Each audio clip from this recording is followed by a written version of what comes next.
Hello, good morning friend. હા વિદ્યાર્થી મિત્રો, હવે આપણે ચેપ્ટર નંબર ફર્સ્ટ જોયું. હવે ચેપ્ટર નંબર ફર્સ્ટ જોયા પછી મિત્રો હવે આપણે સેકન્ડ ચેપ્ટર પર આવ્યા છીએ. સેકન્ડ ચેપ્ટર છે ખરીમાં. મિત્રો, આ જગતમાં માં સિવાય કોઈ મહાન નથી. તો એટલા માટે જ કવિ બોટાદકરે ગાયું છે કે જનનીની જોડ શકી નહીં જડે રે માં તે માં અને બીજા બધા વડલાના વા. આવી આપણે પંક્તિઓ હંમેશા માટે ગુજરાતીમાં શીખતા હોઈએ છીએ અથવા અનુભવતા હોઈએ છીએ. મિત્રો, માં જેવો પ્રેમ કોઈ આપી શકતું નથી. મિત્રો, જેની માને ખોટ હોય તે વ્યક્તિની શું દશા થાય છે તે મા વગરના વ્યક્તિને, એટલે કે મા વિનાના બાળકને પૂછવું જોઈએ. મિત્રો, આપણે માતૃપ્રેમ એટલે માતાને કેટલો પ્રેમ કરતા હોઈએ છીએ. સવારથી લઈને સાંજ સુધી મા સાથે આપણે કેવો વર્તન કરતા હોઈએ છીએ, અથવા આપણા જન્મ માટે 9 મહિના સુધી પેટમાં આપણને રાખે છે અને પોતે દુઃખ સહન કરીને પોતાના બાળકને સુખ આપવા માટેની હંમેશા તૈયારી રાખે છે. એક સ્ત્રી પોતાના બાળકને કેટલો પ્રેમ આપી શકે છે એ માના પાત્ર દ્વારા આપણે જાણી શકીએ છીએ. એના પછી માં હંમેશા આજકાલ એવું થયું એવું જોવા મળે છે, ક્યારેક માતા પિતાને એમના સંતાનો તરફથી ખરાબ અને કડવા અનુભવ થાય છે અને એમને વૃદ્ધાવસ્થામાં એમણે વૃદ્ધાશ્રમ શોધવો પડે છે. એવી પણ સ્થિતિ ક્યાંક જોવા મળે છે. ક્યાંક એવા દ્રષ્ટાંતો પણ છે મિત્રો કે સંતાન એમના માતા પિતાને અપાર સુખ અને સમૃદ્ધિ આપવા માટે તનતોડ મહેનત કરે છે. આ સમાજમાં આપણે આવા દ્રષ્ટાંતો જોઈએ છીએ. મિત્રો, માં તો હોય છે. માં વિશે જેટલું લખાય, જેટલું જાણીએ એટલું ઓછું છે. માનો ઉપકાર કદી ભૂલી શકાય એમ નથી. મિત્રો, તમે પણ ક્યારેક માં સાથે ખરાબ વર્તન કરતા હોય, પરંતુ માં એનો પ્રેમ ક્યારેય ઓછો થવા દેતો નથી. એ ભલે વૃદ્ધાવસ્થામાં હોય, એના સંતાને માં સાથે ખરાબ વર્તન કર્યું હોય છતાં પણ માના હૃદયમાં તો એમના પ્રત્યે એક શુભ આશય જ હોય છે કે આ ખરી માના પાત્ર દ્વારા માના પ્રેમ વગરનું બાળક કેવી હાલતમાં થઈ જાય છે, અથવા માનો પ્રેમ ન મળવાને કારણે એક બાળક જે માનો પ્રેમ ઝંખતો હોય છે એને જો માનો પ્રેમ મળી જાય તો કેવો બની જાય છે, અને માનો પ્રેમ ન મળવાને કારણે એની હાલત શું થાય છે તે મિત્રો આપણે આ લેસનમાં જોવાના છે. મિત્રો, અહીંયા ટાઇટલ આપ્યું છે ખરી માં. મિત્રો, માં એટલે માં આવવાના, એમાં ખરી અને ખોટી કેવું? બરાબર છે ને, ખરી અને ખોટી એ સમજ નથી પડતી. પરંતુ અહીંયા રમણલાલ વસંતલાલ દેસાઈ આ સુંદર મજાના એક સાહિત્યકાર છે. એમને યુગ મૂર્તિ વાર્તાકાર તરીકે ઓળખવામાં આવ્યા છે. મિત્રો, આ સાહિત્ય પ્રકાર લેસનનો સાહિત્ય પ્રકાર છે ટૂંકી વાર્તા અથવા નવલિકા પણ એને કહી શકીએ છીએ. રમણલાલ વસંતલાલ દેસાઈનો જન્મ વડોદરા જિલ્લાના સિનોર ગામમાં થયો હતો. ક્યાં થયો હતો? વડોદરા જિલ્લાના સિનોર ગામમાં થયો હતો. જાણીતા વિવેચક વિશ્વનાથ ભટ્ટે એમને યુગ મૂર્તિ વાર્તાકાર તરીકે ઓળખવામાં આવ્યા છે.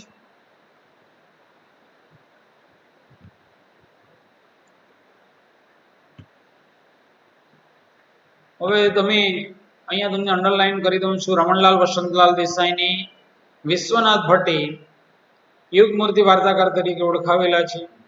દિવ્યચક્ષુ, ભારેલો અગ્નિ, ગ્રામ લક્ષ્મી, ભાગ 1-4 કોકિલા, હૃદયનાથ, હૃદય વિભૂતિ એમની યશસ્વી નવલકથાઓ છે.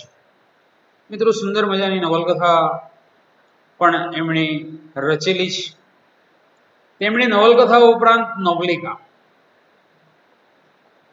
એકાંકી, નાટકો, કવિતા, પોએમ, ચરિત્ર, વિવેચન, પ્રવાસ તેમજ આત્મચરિત્ર જેવા સ્વરૂપોમાં પણ પુષ્કળ ખેડાણ કર્યું છે. એટલે મિત્રો એક ઉચ્ચ કોટીના સાહિત્યકાર તરીકે રમણલાલ વસંતલાલ દેસાઈને ઓળખવામાં આવે છે. રવ દેસાઈની નવલિકાઓમાં મહારાણા પ્રતાપ, નાના ફડણવીસ, માનવ સૌરભ એમના ચરિત્ર પુસ્તકો છે. રવ દેસાઈની નવલિકાઓમાં ખરીમાં વિશેષ નોંધપાત્ર બની છે. મિત્રો અહીંયા મા વિશે જ્યારે જ્યારે સાહિત્યકારોએ રચના કરેલી છે ત્યારે ખરેખર એમની કૃતિ એક ઉચ્ચ કોટીની બની ચૂકી છે. તેવું જ રમણલાલ વસંતલાલ દેસાઈમાં પણ બન્યું છે. એટલું જ નહીં પણ ગુજરાતી નવલિકાના ઇતિહાસમાં પણ તેમની ગણના થાય છે. મિત્રો સારી મજાની નવલિકા અને ટૂંકી વાર્તાનું રચના પણ એમણે આ સાહિત્ય ક્ષેત્રે સુંદર મજાનું કામ કરેલું છે. હવે મિત્રો આપણે લેસન તરફ વળીએ. લેસનનું ઇન્ટ્રોડક્શન કરાવી દઉં છું. અહીંયા આ ખરીમાં લેસન રમણલાલ વસંતલાલ દેસાઈ એમણે જે રચના કરી છે એમાં આ માં खरी माँ की महत्ता तो है, એટલે કે माँ विशेष यानी माँ का इम्पोर्टेंस तो है, लेकिन यहाँ हेडिंग यानी टाइटल दिया गया है खरी माँ. तो के खरी माँ એટલે મિત્રો અહીંયા आ लेसन रमणलाल वसंतलाल देसाई के पहले जन्म देने वाली माँ बालक का नाम है, એટલે કે બાળકનું નામ છે કુસુમાયુધ. આ કુસુમાયુધ ખૂબ નાનો હોય છે. એ જ્યારે 4 વર્ષનો હોય છે ત્યારે એની જન્મ આપનારી માં મૃત્યુ પામે છે અને એ બાળક કુસુમાયુધ માનો પ્રેમ શોધવા માટે માંગતો હોય છે. માને શોધ્યા કરતો હોય છે. બધા એને આ નાના બાળકના પ્રશ્નનો જવાબ આપી શકતા નથી. ત્યારે એને સાંત્વના આપવા માટે કેટલાક માણસો એને એવું કહે છે કે તારી માં મામાને ત્યાં ગઈ, તારી માં મામાને ત્યાં ગઈ, અને કોઈક વળી જવાબ આપતો કે તારી માં તો ભગવાન નગરી. આવું પ્રકારનું કે મારી માં આવશે ને તો કે હા હા ચોક્કસ આવશે. આવી સાંત્વના આપીને કુસુમાયુદ્ધને લોકો મોકલતા હોય છે. પણ આવી નાના બાળકની ઉત્સુકતા એટલે કે માને જ્યાં ત્યાં શોધ્યા કરતો હોય છે. આ એની ઓરિજિનલમાં જ્યારે મૃત્યુ પામી છે ત્યારે એને ઘરમાં આ સ્ત્રી દેખાતી નથી, માં દેખાતી નથી. ત્યારે આવા અનેક પ્રકારના પ્રશ્નો પૂછે છે. મિત્રો રાત્રે પણ એ માની શોધખોળ કર્યા કરતો હોય છે. હવે એના પિતાજી આ કુસુમાયુદ્ધને કારણે બીજા લગ્ન કરે છે અને જેટલી પણ નવી સ્ત્રી ઘરમાં આવે છે ત્યારે એ નવી સ્ત્રીને એના કપડા, એનો ચહેરો આ બધું જોઈને એને એવું થતું હતું કે ભાઈ આ મારી માં હશે, આ સ્ત્રી નવી પરણેલી સ્ત્રી જે છે એ મારી નવી માં હશે, એવું એ સતત વિચાર્યા કરતો. હવે કુસુમાયુદ્ધ એક બાળકની ભાવી કહેતો હતો કે મારી માં આવશે ને. આવા અલગ પ્રકારના પ્રશ્નો પૂછે છે. હવે નવી એક સ્ત્રી આવેલી છે, એમને પૂછે છે કે બેન, એટલે કે પહેલું સંબોધન કરે છે બેન. ઘણી બધી સ્ત્રીઓ આવીને એમના ઘરમાંથી જતી રહી છે. ત્યારે આ નાનો કુસુમાયુદ્ધ આ નવી પરણેલી એટલે કે એના પપ્પાએ રીમેરેજ કરેલી એક સ્ત્રી ઘરમાં આવે છે અને પૂછે છે કે ભાઈ તમે આ ઘરમાં રહેશો? હું તમને કયા નામે બોલાવું? તો આ નવી પરણેલી સ્ત્રી કહે છે કે બેન તમે મને કયા નામે બોલાવશો? તો કે ભાઈ એટલે નાનો કુસુમાયુધ એની માં નથી, આ સ્ત્રી એની માં નથી એવી ધારણા માની લે છે અને પોતાના રઝળતો પ્રશ્ન જે વારંવાર પૂછતો હતો કે મારી માં ક્યાં ગઈ, મારી માં એને પ્રશ્નનો જવાબ મળતો નથી. આખરે કુસુમાયુધ એક દિવસ બીમાર પડે છે. આ કુસુમાયુધ બીમાર પડવાને કારણે આ નવી પરણેલી સ્ત્રી એને ખબર હતી કે એક નાના બાળકની મારે માં બનવાનું છે અને એને માતાનો પ્રેમ આપવાનો છે. મિત્રો, આ નવી પરણેલી સ્ત્રી એ પોતાની માં નથી, અપર માં હતી, એટલે કે રીમેરેજ કરેલી માં હતી, સાવકી માં હતી. પરંતુ એમના પિતાજીએ જે એમને કીધું તે પ્રમાણે કે ભાઈ કુસુમાયુધની સાર સંભાળ લેવાની અને માતાનો પ્રેમ આપવાનો એવી સમજૂતી સાથે એમને લગ્ન કરેલા હતા. એટલા માટે કુસુમાયુધને પુષ્કળ પ્રેમ આપવા મથે છે. આ કુસુમાયુધ ને પુષ્કળ પ્રેમ આપવા માટે એ તૈયાર પણ છે. આ નાનું કુસુમાયુધ ધીરે ધીરે પોતાના પ્રશ્નો પૂછે છે, પરંતુ એક દિવસ બીમાર થઈ જાય છે. આ બીમાર થઈ જાય છે ત્યારે તે પહેલા કુસુમાયુધ ને આ નવી પરણેલી સ્ત્રી એટલે કે અપરમાં એને ઘણા બધા નિયમોનું પાલન કરાવે છે કે ભાઈ વધારે જોરથી નહીં બોલાય, એક રોટલીથી વધારે ના ખવાય, દોડીને ના ચલાય. આવી જે કુસુમાયુધ નાનો બાળપણનો દોડતો ઉછળતો કૂદતો હતો, જે એકદમ મુક્ત વિહાર કરતો હતો, તે બાળક હવે સીધું એક આકાશમાં ઉડતું વિમાન, પરંતુ એક બંધાઈ ગયેલો બાળક એવું એમનું જીવન. એ જે પ્રકારે સૂચના આપી એની માએ તે પ્રકારનું વર્તન કરવા માટે આ કુસુમાયુધ મજબૂર બને છે, બીમાર પડી જાય છે. આ બીમારની સેવા કરવા માટે એના પિતાજી અને એની માં આવે છે. ક્યારેક રાત્રે 12 વાગ્યા સુધી એની માં આ કુસુમાયુધની સેવા ચાકરીમાં લાગેલા હોય છે. પિતાજી પણ એની સેવા ચાકરીમાં લાગેલા હોય છે. પરંતુ સ્ત્રી સહજ હોવાને કારણે ક્યારેક એને તાવ આવે તો ઓ માં એવું કરીને કુસુમાયુધ લવી એટલે કે બોલી ઉઠતા.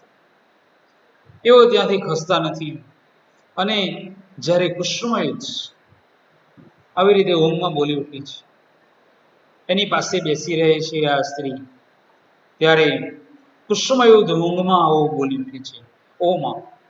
ત્યારે આ કુસુમાયુધ પાસે બેસેલી એની પોતાની એટલે કે અપરમાં નવી પરણેલી સ્ત્રી કહે છે, શું કહેશે બેટા? અને ત્યારે આંખ ખોલીને કહે છે કે ના ના ના, હું તમને નથી બોલાવતો. તો કે હું રહી તમારી માં? તો કે માં તમે મારા માં નથી, હું તમને એટલે કે માં હું તો મારી ખરી માને બોલાવું છું. મિત્રો, આ વિધાન કુસુમાયુધનું આપણા લેસનનું હેડિંગ બને છે કે હું તો મારી ખરી માને બોલાવું છું. અને ત્યારે આ નવી પરણેલી સ્ત્રી કુસુમાયુધને આટલો પ્રેમ આપવા છતાં એ બાળક સાજો થતો નથી. ત્યારે એ કુસુમાયુધને લઈને જ્યાં કુસુમાયુધ સૂતેલો હોય છે ત્યાં સાથે સૂઈ જાય છે અને એક હડકંપી કરે છે, એટલે કે એને બાહોમાં જકડે છે અને સાથી સરસો ચાપે છે અને એ કુસુમાયુધને ખૂબ પ્રેમ કરે છે. એ જ્યારે સૂતેલો હોય છે ત્યારે અને જે કુસુમાયુધ નો તાવ ત્યારે સારો થઈ જાય છે. મિત્રો, કહેવાનો મતલબ એવો છે કે અત્યાર સુધી જે અપરમાં હતી તે ક્યાંક ને ક્યાંક કુસુમાયુદ્ધને પોતાની ખરી માના દર્શન કરાવતી હતી નહીં.